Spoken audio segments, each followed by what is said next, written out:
नमस्कार प्रेक्षकांनो, मालिकेच्या आजच्या भागामध्ये आपल्याला खूपच जबरदस्त असा ट्विस्ट पाहायला मिळणार आहे।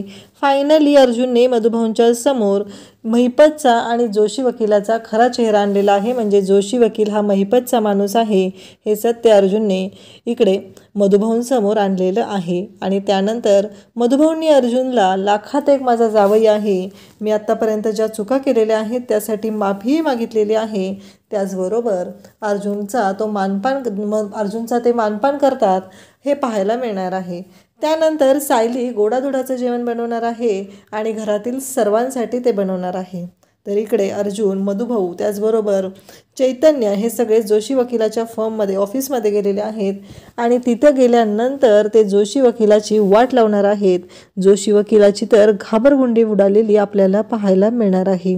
कारण काहीही झालं तरीही जोशी वकील जो मूर्ख माणूस आहे त्याने जे काही केलेलं आहे तो तिथे सगळ्यांच्या समोर आता त्याचं बिंग फुटणार आहे। तर इकडे मधुभाऊंना तो सांगत आहे, बघितलं का तुमचा जावई माझ्याशी कसा वागत आहे। तेव्हा मात्र इकडे मधुभाऊ म्हणणार आहेत की काही झालं तरीही तुझा खरा चेहरा समोर आलेला आहे। आणि अर्जुन जोशी वकिलाला तो व्हिडिओ दाखवणार आहे आणि जोशी वकिलाचं थोबाड फोडणार आहे, हे आपल्याला पाहायला मिळणार आहे। त्यासाठी हा व्हिडिओ शेवटपर्यंत पहा। तर इकडे अर्जुनने जोशी वकिलाची तर वाट लावलेली आहे। तर प्रियाने जो घरी गोंधळ घालून ठेवलेला आहे त्याच्यामुळं सुभेदारांच्या घरात पुन्हा एकदा सायलीबद्दल राग निर्माण झालेला आहे। कारण प्रिया जे बोललेली आहे त्यामुळं हे सगळं झालेलं आहे। कारण प्रियाचं असं म्हणणं असतं की सायलीने तिचा हात तव्यावर ठेवलेला आहे आणि तिचा हाताला चटके दिलेले आहेत। तर अश्विन तिथं आलेला असतो। अश्विन म्हणत असतो की काय झालं मम्मा, तन्वी आली होती घरी। तेव्हा पूर्णाजी त्याचबरोबर कल्पना सांगतात की हो। तेव्हा चैतन्य इकडे अश्विन म्हणत असतो, नक्की काय झालेलं आहे मम्मा, सांगशील का मला।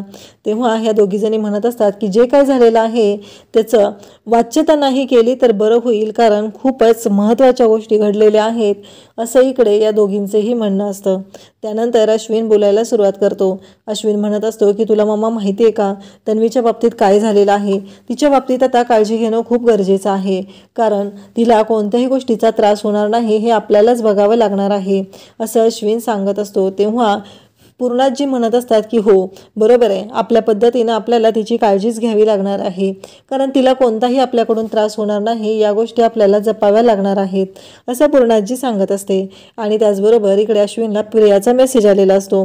तर अर्जुन घरी आलेला असतो। अर्जुन आलेला पाहून पूर्णाजी आणि कल्पनाचे टोमणे द्यायला सुरू होतात। त्यावेळेस अर्जुनला पूर्णाजी म्हणत असते की हा आलेला आहे उद्धट, कारण ह्याने दिवसभर याच्या बायकोने मनमानी करायची आणि आल्यानंतर ह्याची वेगळी नाटकं सुरू असतात, कारण या दोघांनी आपल्याला घरात राहायलाच नको केलेलं आहे, या दोघांनी फक्त त्रास द्यायचा आहे एवढंच ठरवलेलं आहे असं पूर्णाजी म्हणत असते। खरं तर अर्जुनला या कोणत्याच गोष्टीची काहीच कल्पना नसते, पण पूर्णाजीचे हे सगळे नाटकी बोलणं चाललेलं असतं। शेवटी अर्जुनला त्याच्यासाठी महत्त्वाची गोष्ट असते ती म्हणजे जोशीचं खरं रूप आता त्याच्या समोर आलेलं आहे, त्याचा पुरावा मिळालेला आहे आणि तो पुरावा मधुभाऊंना नेऊन दाखवणं हे खूप महत्त्वाचं आहे असं अर्जुनला वाटत असतं। आणि त्यामुळेच अर्जुनने हा डिसिजन घेतलेला असतो। अर्जुन डायरेक्टली वरती येतो, सायलीचा चेहरा पडलेला असतो। अर्जुन सायलीला म्हणतो की काय झालंय नक्की। तेव्हा सायली काहीच सांगत नाही। तेव्हा अर्जुन म्हणत असतो की नक्की असं काहीतरी घडलेलं आहे की जे तुम्ही माझ्यापासून लपवताय, पण त्याहीपेक्षा मला एक तुम्हाला सांगायचं ते म्हणजे तुमच्यासाठी माझ्याकडे खूपच मोठी न्यूज आहे। तेव्हा सायली म्हणते काय झालं। तेव्हा अर्जुन म्हणतो चला तरी सांगतो। तेव्हा सायली म्हणते कुठं जायचंय। तेव्हा अर्जुन तिला सांगू लागतो आपलं ठरलं होतं ना आज मधुभाऊंकडे जायचंय। सायली म्हणते पण ते ऐकणार नाही, त्यांना पुरावा लागेल। तेव्हा अर्जुन म्हणतो हो पुरावाच आहे माझ्याकडे, म्हणून तर आपण मधुभाऊंकडे निघालेलो आहे असं म्हणत दोघंही आता मधुभाऊंकडे जायला निघालेले असतात। आणि त्यावेळेस जिना उतरून खाली येतात तेव्हा पूर्णाजी बोलायला सुरुवात करते, म्हणजे नवऱ्याचे कान भरून झाले असतील आल्या आज आता हिला दिवसभर आपण स्वयंपाकघरात जायला दिलेलं नाही, हे सगळं नवऱ्याला सांगून झालं असेल असं पूर्णाजी बोलायला सुरुवात करते। पूर्णाजीने वाटेल ते तोंड सुघ्यायची सुरुवात केलेली असते आणि सायली मात्र शांतच असते। तेव्हा अर्जुन म्हणतो की असं आहे का, दिवसभर तुम्ही माझ्या बायकोला घरात जायला दिलेलं की स्वयंपाकघरात जायला दिलेलं नाही ना, पण ही गोष्ट मला तुमच्याकडूनच कळलेली आहे, तुम्हीच मला सांगितलेलं आहे की काय झालेलं आहे ते, कारण माझ्या बायकोने त्याबद्दल एक शब्दही ती बोललेली नाही, हे सगळं अर्जुन बोलत असतो। आणि तेव्हा तो म्हणतो की कसं आहे माहिती आहे का, ठीक आहे आज दिवसभर स्वयंपाकघरात माझी बायको गेलेली नाही आहे. आम्ही रात्रीच डिनर बाहेर करून येऊ, त्यामुळं काहीच प्रॉब्लेम नाही आहे, तुम्ही नका काळजी करू, असं अर्जुन डायरेक्टली बोलत असतो. त्याचबरोबर अर्जुनचं असं म्हणणं असतं की काही झालं तरीही आत्तापर्यंत तुम्ही ज्या गोष्टी केलेल्या आहेत त्या तर तुम्हाला चांगल्याच माहिती आहेत, परंतु तुम्हाला आता मला ना अजिबातच वेळ नाही आहे, त्यापेक्षाही महत्त्वाचं काम आहे, असं म्हणत अर्जुनने सायलीचा हात पकडलेला असतो आणि लवकर चला, मी तुम्हाला गाडीत बसल्यावर सगळ्या गोष्टी सांगतो, असं म्हणत अर्जुन हा सायलीला घेऊन निघालेला असतो. तेव्हा अश्विन, त्याचबरोबर पूर्णाजी, प्रतिमा, कल्पना सगळेजण पाहत असतात. त्यांना असं वाटत असतं की किती निर्लज्ज माणूस आहे हा, असाच प्रत्येक वेळेस हा वागत असतो आणि हा त्रासच द्यायचं काम करत असतो. या सगळ्यांचं हे बोलणं चाललेलं असतं. त्यावेळेस इकडे सगळेजण बोलत असतात आणि त्याचबरोबर प्रिया जी आहे तिचे नखरे वेगळेच चाललेले असतात, कारण प्रियाचं जे चाललेलं असतं त्याच्यामुळं घरातील सगळ्यांना तर त्रास होत असतो. पण प्रिया आता म्हणत असते की काही केलं तरीही मला आता लवकरात लवकर या सगळ्याचा सोक्षमोक्ष लावला पाहिजे, कारण ही सायली जी आहे आणि अर्जुन जे आहे त्यांना जर मला वाट लावायची असेल तर मला त्या घरात एंट्री मिळवणं गरजेचं आहे आणि मला ती मिळवावी लागणारच आहे. हे सगळं प्रियाच्या डोक्यात चालू झालेलं असतं आणि त्यामुळंच प्रिया हे सगळं बोलत असते. त्यासोबतच आपल्याला पाहायला मिळतं की प्रिया चैतन्याला मेसेज करते, मला ना तुझ्याशी बोलल्यावर बरं वाटतं, पण आता मला ना जीव द्यायची इच्छा आहे, मला जगायचीही इच्छा राहिलेली नाही, या भाषेमध्ये ती बोलत असते. आणि लगेचच चैतन्याला वाईट वाटायला सुरुवात होते आणि चैतन्य म्हणू लागतो. इकडे अश्विनला मेसेज केलेला असतो, अश्विनला वाईट वाटत असतं. अश्विन कॉफी पित असतो, कॉफीचा मग तसाच ठेवतो आणि मेसेज बघून धावत जातो आणि प्रियाला कॉल करतो. तेव्हा प्रिया मात्र खुश झालेली असते, कारण तिच्या म्हणण्याप्रमाणे गोष्टी घडत असतात. अश्विन आता तिच्या तालावर नाचायला लागलेला असतो आणि मग अश्विन म्हणतो, अगं तन्वी काय मेसेज केलाय, तुला कळतंय का, तू असं का विचार करतेस, आमच्या सगळ्यांचा तरी विचार कर ना, कारण काहीही झालं तरीही तुला असं वाटत नाही आहे का की हे सगळं चुकीचं बोलतेस तू, अगं आम्ही सगळेजण आहोत ना. तेव्हा ती म्हणत असते, अर्जुनने मला लाथाडलेलंच आहे, त्याची बायकोही मला त्रास द्यायचं सोडत नाही, मग मी जगायचं आहे कोणासाठी, कारण माझ्या आयुष्यात असं जगण्यासारखं कोण राहिलेलं आहे.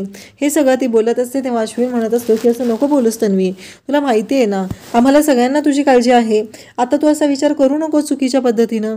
तेव्हा अश्विन म्हणत असतो की काळजी करू नकोस आणि प्रिया म्हणत असते की माझं काम तर फत्ते झालेलं आहे, कारण ह्या मूर्ख माणसाला माझ्या जाळ्यात ओढणं माझ्यासाठी सोपं आहे. हे सगळं प्रियाने ठरवलेलं असतं आणि प्रियाची ही नाटकं सुरूच असतात. आणि त्याचबरोबर इकडे मधुभाऊंच्याकडे आलेले असतात, ते म्हणजे अर्जुन आणि सायली. कुसुम म्हणते, सायली तू थांब आले, भाकर तुकडा घेऊन येते, वळवून टाकते, असं म्हणत सायली आता बोलायला गेलेली असते. सायली म्हणत असते की काहीही झालं तरीही इकडे कुसुमताईला म्हणत असते की अगं कुसुमताई त्याची काही गरज नाही आहे, मी आहे ना, कशाला एवढं करायची काही गरज नाही, असं कुसुमताईला ती सांगत असते.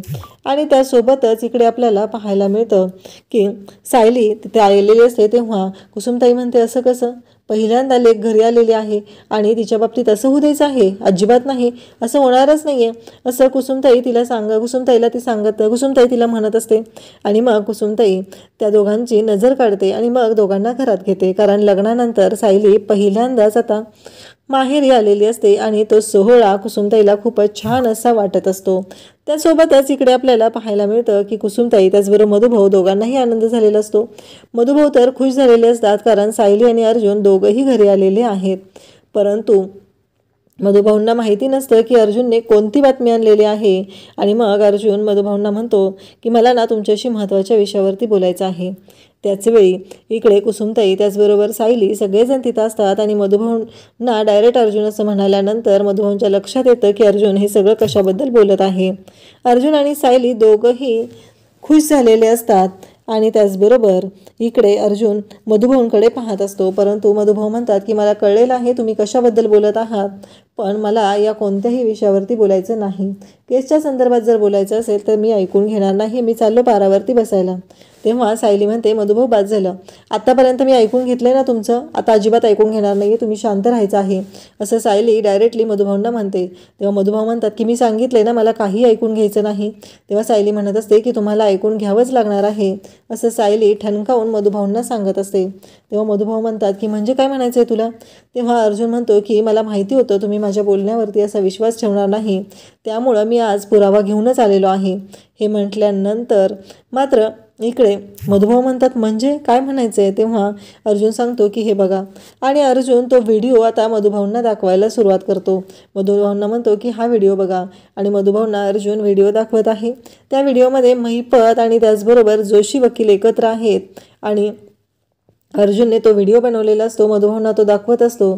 जोशी वकील म्हणतो की एकदा का त्या इल्लीगल गोष्टी ज्या आहेत त्यामध्ये अर्जुन सुभेदार अडकला की महिपत म्हणतो की त्याची मी पूर्ण वाट लावणार आहे. हे सगळं त्यांचं बोलणं चाललेलं असतं, आणि तेव्हाच इकडे मधुभाऊ हा व्हिडिओ पाहत आहेत. आणि त्याचबरोबर मधुभाऊंचं असं म्हणणं आहे म्हणजे काय म्हणायचं या लोकांना, कारण मधुभाऊंना कळतच नाही आहे की यांचं नक्की काय चाललेलं आहे. आणि त्याच वेळेस इकडे तो महिपत म्हणत असतो की कसं आहे जोशा, मला माहिती आहे ना तू कसं आहेस ते, तू जाय ना. तो मधुकर पाटील सगळं ऐकतो. तेव्हा जोशी म्हणतो की हो, तो मधुभाऊ आहे ना तो माझं सगळं ऐकतो, आणि त्याचबरोबर मी जे सांगेल ते त्याला ऐकावंच लागतं, आणि तो माझ्या प्रत्येक गोष्टींवरती विश्वास ठेवतो. तेव्हा तो म्हणतो महिपत म्हणतो की म्हणून तर मी त्या कामासाठी तुला एवढे पैसे देतोय, आणि एकदा का त्या मधुभाऊला जेलमध्ये टाकलं की मग माझं काम झालेलं आहे. हे सगळं जोशाचं बोलणं सुरू झालेलं असतं, आणि मधुभाऊनी हे ऐकल्यानंतर धक्का बसतो. तेव्हा सायली म्हणते की मधुभाऊ तुमच्या लक्षात येते का मी आता तुम्हाला काय सांगत आहे. तेव्हा तुम्हाला आठवतं आहे का जेव्हा तुम्ही मला बोललेलात की तो जोशी वकील भेटलेला आहे आणि तो आपली केस घ्यायला तयार झालेला आहे, तेव्हाच मी तुम्हाला काय सांगितलं होतं आठवतं आहे का. तेव्हा मधुभाऊ म्हणतात की हो, कारण अचानक एखादी व्यक्ती येऊन मला भेटते आणि केस घ्यायला तयार होते. तेव्हा तुम्ही अर्जुनला काय बोलला होता. तेव्हा मधुभाऊ म्हणतात की हो, मला माफ करा, माझ्याकडनं चूक झालेली आहे, असं म्हणत मधुभाऊ बोलायला सुरुवात करतात. मधुभाऊ म्हणतात की आत्ताच्या आत्ता त्या जोशाकडे जातो आणि त्याची पूर्ण वाट लावतो. तेव्हा सायली म्हणते की नाही मधुभाऊ, हे सगळं करायची गरज नाही, असं सायली इकडे मधुभाऊंना सांगत असते. आणि मधुभाऊंना म्हणत असते की आपण अगदी व्यवस्थित करूया, आणि तुम्हाला माहिती आहे ना हे आहेत ना तुम्हाला व्यवस्थित त्या सगळ्यातून बाहेर काढतील, त्यामुळं काळजी करायची अजिबात गरज नाही. हे सगळं सायली आता मधुभाऊंना सांगत असते. त्यासोबतच इकडे सायली म्हणत असते की आठवते का मधुभाऊ, तुम्ही म्हणाला होता माझा जावई लाखात एक आहे, आणि खरंच अर्जुन सर तसेच आहेत, तुम्हाला या सगळ्यातून नक्की बाहेर काढतील, असं सायली इकडे मधुभाऊंना सांगत असते. मधुभाऊंना म्हणत असते की तुम्ही अजिबात काळजी करू नका, सगळ्या गोष्टी व्यवस्थित होणार आहेत, आणि ती मधुभाऊंना आधार देत असते. मधुभाऊंना लगेच कुसुम सांगायला सुरुवात करते याबद्दल मला माहितीच होतं. त्यावेळेस अर्जुन म्हणतो की मधुभाऊ, तुम्हाला आठवतं आहे का तुम्हाला पोलीस स्टेशनमध्ये जाऊन सही करायची नाही असं सांगितलेलं होतं, पण एक गोष्ट लक्षात ठेवा, काहीही झालं तरी तुम्ही रोज पोलीस स्टेशनला जायचं आहे आणि सही करायची आहे.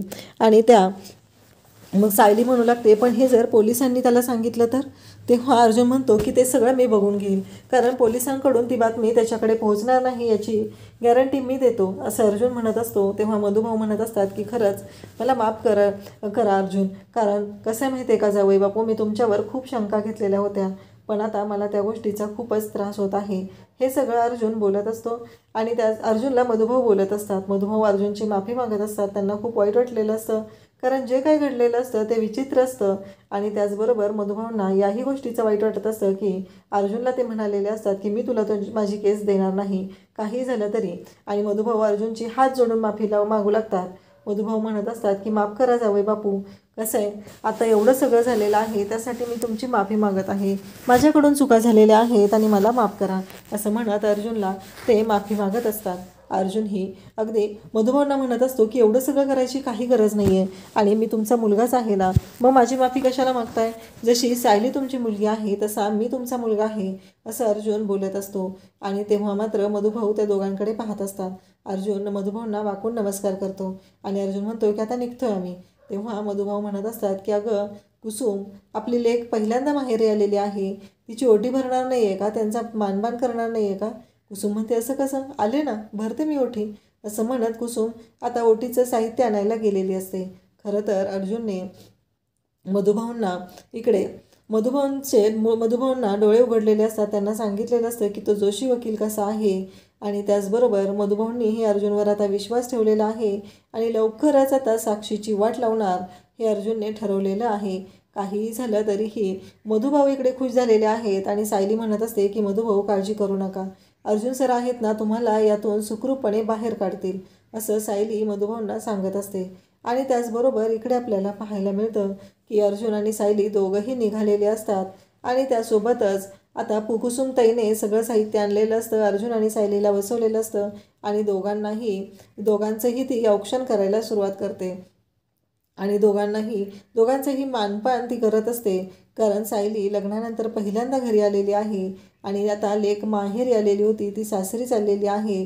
म्हणून तिचा मानपान इकडे कुसुमताई करत आहे, तिची ओटी भरत आहे. त्याचबरोबर अर्जुनलाही औक्षण करत आहे.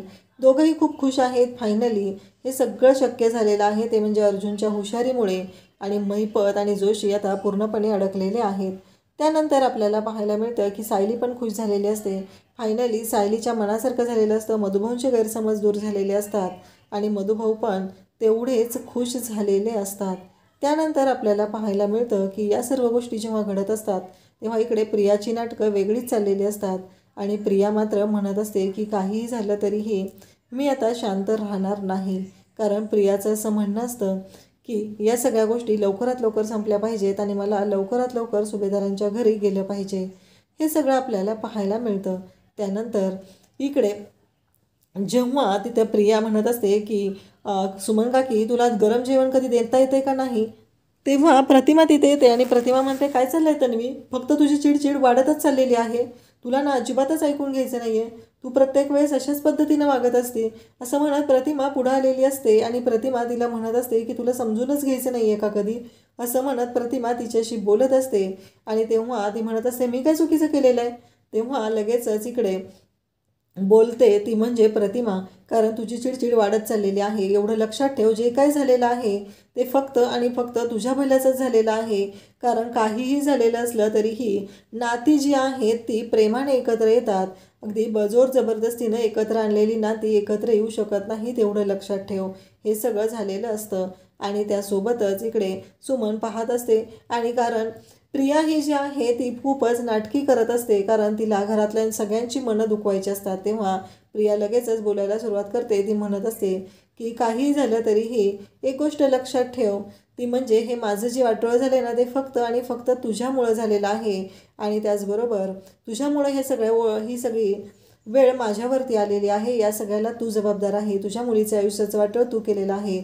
तेव्हा सुमन म्हणते की हे बघ तन्वी, जोपर्यंत ह्या लग्न मोडण्यासाठी तू तुझ्या आईला दोष देणं बंद करणार नाहीस तोपर्यंत तुझ्या मनातले गैरसमज काही दूर होणार नाहीत, असं ती सांगत असते. त्यासोबत आपल्याला पाहायला मिळतं की इकडे अर्जुन आणि सायली आता घरी आलेले असतात आणि अर्जुन काम करत बसलेला असतो. सायली त्याच्याकडे पाहत असते. सायलीला खूप छान वाटत असतं कारण अर्जुन पुन्हा एकदा मधुभाऊंची केस हातात घेऊन आता लढण्यासाठी सज्ज झालेला असतो. तर सायली उठते आणि त्याचबरोबर सायली आता उठते आणि अर्जुनकडे जाते आणि अर्जुनकडे जाऊन अर्जुनच्या डोक्याला मसाज करू लागते. तेव्हा अर्जुन तिला म्हणत असतो की काळजी करू नका मिसेस सायली, तुम्ही एवढा छान मसाज देताय ना, तर मला असं वाटतंय की मी आता काम बंदच केलं पाहिजे. कारण हे काम करून तरी काही उपयोग नाही आहे ना, कारण इतका छान मसाज मिळणार आहे तर मला झोप लागणार आहे. हे सगळं अर्जुन बोलत असतो आणि त्यासोबतच तो सायलीला म्हणत असतो की मिसेस सायली, असा जर तुम्ही मसाज देणार असाल ना तर खरंच खूप भारी वाटणार आहे, असं तो सायलीशी बोलत आहे. त्याचबरोबर इकडे सायली म्हणत आहे की हो. आणि मग अर्जुन म्हणतो की आता मी काम बंद केलेलं आहे आणि तो सायलीचा हात हातात पकडतो आणि सायलीच्या जवळ जाऊ लागतो. तेव्हा सायली म्हणत असते की मला रूम आवरायची आहे. त्यानंतर अर्जुन म्हणतो की आवरता येईल. सायली म्हणते की मला उद्यासाठी कडधान्य भिजत घालायचे आहेत. अर्जुन म्हणतो की करता येईल. त्यानंतर सायली मागे मागे सरकत असते. ती भिंतीच्या जवळ जाऊन उभी राहते. अर्जुन तिला म्हणत असतो की मला जे हवं आहे ते तुम्ही देतच नाही आहे, असं म्हणत तो सायलीच्या जवळ आलेला असतो. तेव्हा सायली म्हणत असते की मला दूध गरम करायचं आहे, दूध फ्रीजमध्ये ठेवायचं आहे. अर्जुन तिला म्हणत असतो की हो सगळं करता येईल. परंतु इकडे आपल्याला पाहायला मिळतं की जेव्हा या सर्व गोष्टी घडत असतात तेव्हा मात्र इकडे अर्जुनचं असं म्हणणं असतं की काळजी करू नका, कारण ह्या सगळ्या गोष्टी आपल्याला करता येतील. आणि मग अर्जुनच्या जवळून सायली बाजूला निघून जाते. अर्जुन म्हणत असतो आज पण असंच केलं तुम्ही, असं म्हणत तो सायलीशी बोलत असतो.